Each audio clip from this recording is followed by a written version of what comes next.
Hello, everyone. I hope all of you are doing great. In today's presentation, we'll be looking at the various tools that a researcher has at their disposal when they're collecting data to validate or support their research papers or their research studies. Now, the very knowledge of these tools and how to use them and what tools to use based upon what study is being carried out is very important because it ultimately impacts the end result, the paper that you send for publication. So, we'll be looking into that. My name is Fasih Baig. I'm the student in the Faculty of Education at University of Sindh, and this project was assigned to me by my teacher, Professor Amjad Ali Arai. Let's proceed.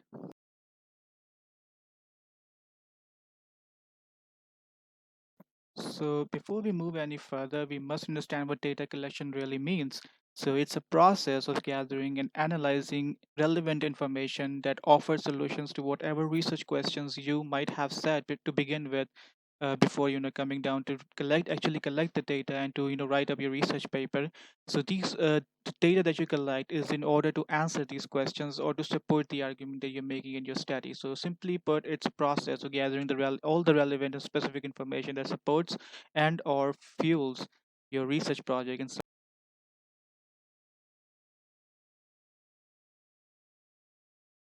so when it comes to the types of data collection techniques, we have two: the primary and the secondary data collection technique. The primary data collection technique can be further divided into two parts. It's either qualitative or quantitative. We'll come back to it in a bit.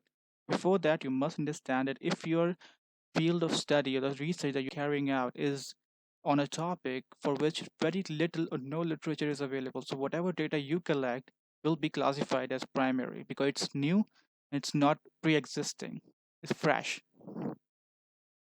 So the qualitative, the primary data collection technique refers to every research data that does not involve a number or a mathematical calculation to deduce it, to calculate it, but rather it is based on the non-quantifiable elements like the feelings or the emotions of the researcher or the population being researched on. So basically, an open-ended questionnaire is primarily used to uh, gather qualitative data wherein people can express their opinions, their feelings, their viewpoint, their perspective about anything that you're researching on. So in other manners can be an online discussion on an online forum, focus group, in-depth interview. So all of these data collection techniques are classified as qualitative. And basically, you're researching in something new for which no or little literature is already existing. The quantitative one, on the contrary, is where you are expected to present in numbers and require a mathematical calculation to deduce. So an example would be a questionnaire with close-ended questions. Now, because you have, it's basically subjective. It's not objective. You're not looking for people's opinions or their feelings about a product. You're basically looking at facts and figures. So basically, a face-to-face interview, or by mail, or by phone, or an online, you know, targeted interview can be, classified as quantitative.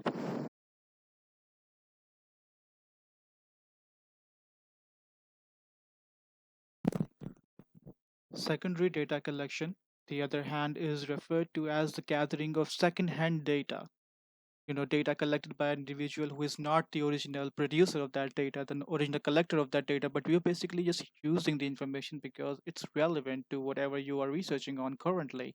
But we have to be careful when using secondary sources of data collection because in order to incorporate them into your research project, you must provide proper citations and references to the original people who have collected the entire thing. But in terms of ease, it is much less expensive and very easy to collect when compared to the primary data selection.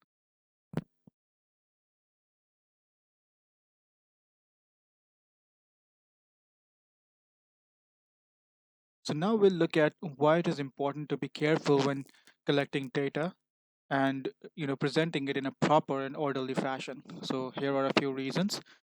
A key reason for collecting data, be it either through quantitative or qualitative method, is to ensure the validity of the research topic or the research project entire, which must showcase that the researcher hasn't deviated from the research topic or the research questions that they might have set out initially to begin with. Furthermore, The correct use of appropriate data collection methods will reduce the likelihood of errors and will make your results or the results of the research topic in line with the data that is being presented. So the final chapter is in tune with the preceding chapters. It's very important to maintain that consistency. Furthermore, it will also minimize the risk of errors in decision making on behalf of the researcher, so they do not end up making only opinions or value judgments, but you know presenting with relevant data with facts and figures to support their argument, support the research. Also, data collection saves the researcher a lot of time and a lot of precious funds that would otherwise be misspent if the researcher lacks a deeper understanding of the topic or mishandles the subject matter. Also, if your subject is quite new, it something out of the ordinary, so you must be careful that you support the research, your entire research with relevant and sufficient data to back your argument. Otherwise, your research project might not be accepted by the academic or intellectual community. So you have to be very careful that you make use of the data collection appropriately and accurately.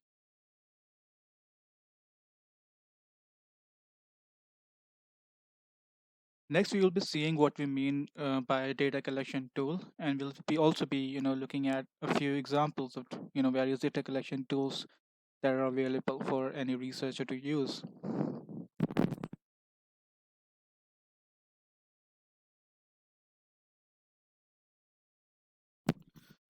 Now, a data collection tool is any means by which a researcher collects relevant information to include in the research paper. It can include all sorts of devices or instruments such as case studies, checklists, online surveys, questionnaires, or interviews, whatever the researcher finds appropriate in relation to whatever the study is being carried out. So whatever technique or whatever means the researcher decides to choose is the data collection tool that he or she is using.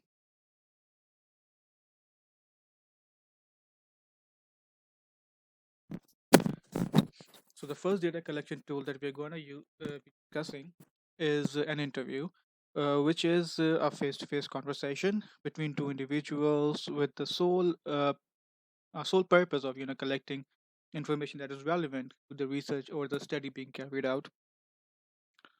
Uh, it can interview can be of three types: structured, semi-structured, and unstructured.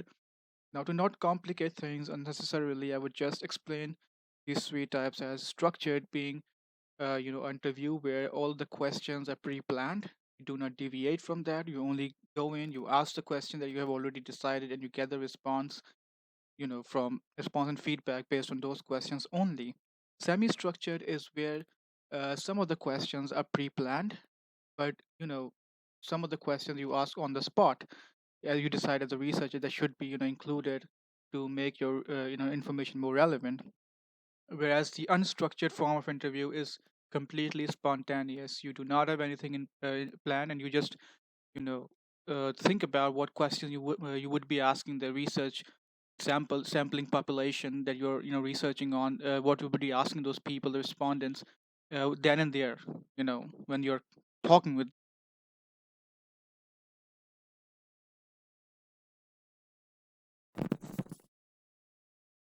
Now, for collecting data through interviews, here are a few devices or tools that you can use to easily collect data. You probably just simply want to record the audio, so you may use audio recorder. You might use a digital camera wherein you want to use images for your research project, or you might want to use a camcorder wherein you also want to incorporate both audio and video to better inform your decisions or better support your research project.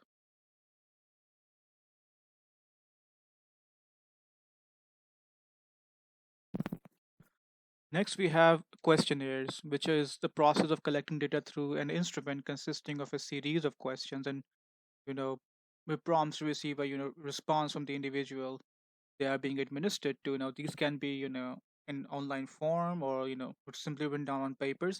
It's important to note down here that questionnaire is quite different from a survey. So survey is something larger, which incorporates a lot of questionnaires inside of it. So it's important to have that clarity. But some of the advantages of questionnaires is that it can be easily administered to a very large number of people and it's very cost effective. Furthermore, it's easy to answer as well as easy to evaluate the results from the questionnaires and incorporate them into your research. But some of the drawbacks of using a questionnaire is that uh, you know m- maybe the people, the respondents that choose to answer the questionnaire aren't being completely honest, or maybe the questionnaires isn't producing accurate data, because it is qualitative in the end. It's a qualitative method, so it's not nothing to it's got nothing to do with numbers or anything. It's only got everything to do with people's opinions and the perspective. So it's really tricky to get a very pre-accurate picture from a questionnaire alone, that is. Another tool of data collection is observation. Observation simply means you're collecting data on an information or maybe an idea through looking at something through observation. So it's you create like a fictionalized or a small scale scenario wherein you put some participants, you offer them to participate in that, and you record the results of and the outcomes of that activity. So also it's easy to administer, and it can provide greater accuracy of results coming out of it in comparison to a questionnaire. But in the you know as a drawback of to it, it's like it's pretty expensive to actually set up the scenario and get the people to actually participate in that activity and get a more accurate result. So it's something the researcher needs to be mindful of.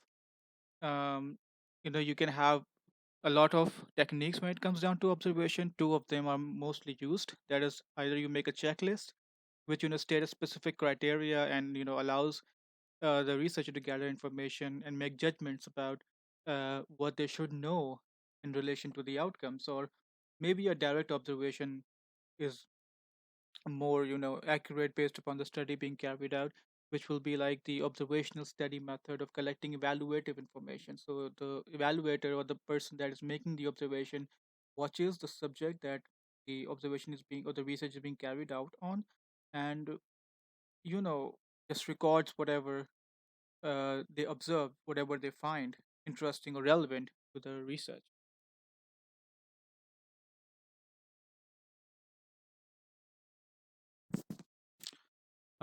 Further, we have focus group, which is the exact opposite of quantitative research, and which involves numerical based data.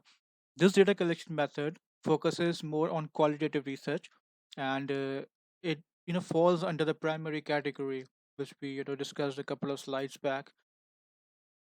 And it's also data collected based on the feelings and opinions of the respondents. The research involves asking open-ended questions to a group of individual, you know usually ranging from 6 to 10 people, and they provide their feedback. So information obtained through a focus group is usually very detailed, and it's a cost-effective method compared to one-on-one interviews where you have to focus your entire activity on just one person. Over here, you got a group of people answering your questions, or answering or providing the valuable feedback to fuel your research literature. But still it also have a few drawbacks, like for example prejudices or biases may come into play, because at the end of the day people are expressing their own opinions, so they can be prejudiced among something that might upset your or might not be relevant to your research project. And it's also a bit difficult in trying to assemble a group that it's ready to work together with each other. So it's a bit tricky. So you need to be mindful of that as a researcher.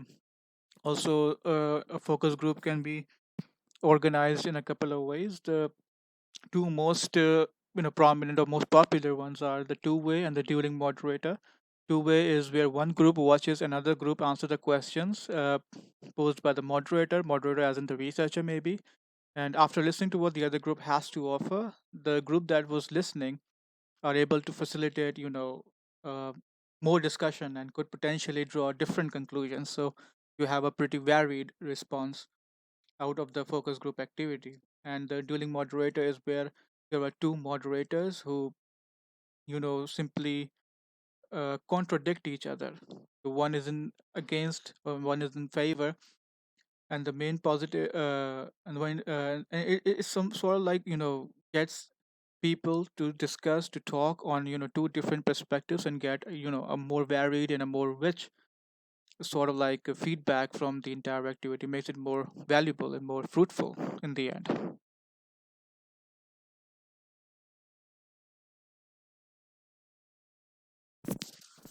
So the next on the list of tools to be discussed in this presentation are the rating scales, which is defined as a close-ended type of survey question. Used to represent the respondent's feedback in a comparative form for a specific particular a feature or maybe a product or a service.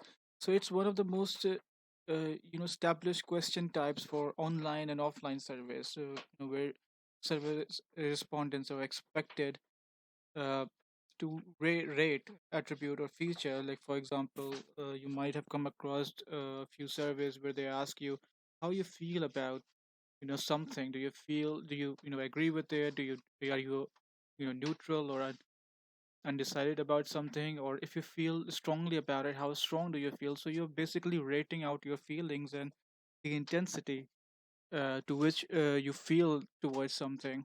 So researchers use this rating scale when they intend to associate qualitative sort of measure with the various aspects with something. So generally the scale is used to evaluate the performance, uh, the skills, basically. I mean, yes, stuff like this. So you can rate out their performance on a scale. You could just put it so the decision, well informed decisions could be made. And when it comes to the type, so it's like a variant of the popular multiple choice question. So, and there are very a few types of rating scale, like the graphic one, wherein the answers on a scale of 1 to 3 or 1 to 5, like Likert scale, something sort of like that. Then you have numerical rating scale. You've got descriptive one. Descriptive one is where each answer is elaborately explained for the respondent. So, and for that you have to associate a numerical value of how far do you agree with it or how strongly you disagree with it. So it's a activity based upon how people feel about different stuff, whatever you're researching on. And finally we've got simply the tests. um, it's because as they conduct the research studies, educational researchers attempt to obtain measures of characteristics that are often considered subjective and very difficult to assess, such as personality, or someone's motivation, level of motivation, their efficiency, or even maybe their morale. So their tests come into play because they are the measurements that provide important information at the various points in the entire research cycle. So you can it also helps you to associate numerical values and to gauge an important understanding about exactly where things that you can't easily associate a number with. So you can, an example might include a simple math test for students who are about to enroll in a new class. So you're trying to ascertain where they're standing, or maybe it can be something as important or serious as people entering into a new health program, and you're trying to ascertain what the health status was at the beginning and what they were at the end. So tests really help where you cannot quantify something, and you're based upon things about having a sort of like an examination to reach the results that you're looking for, and then use them to represent it in your research paper.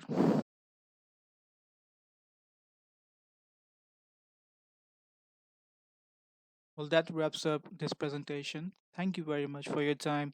If you have any questions or any feedback regarding this presentation, please note that that will be very valuable for me. And just simply feel free to get in touch on this email address. Thank you once again for your time. Take care. Bye bye.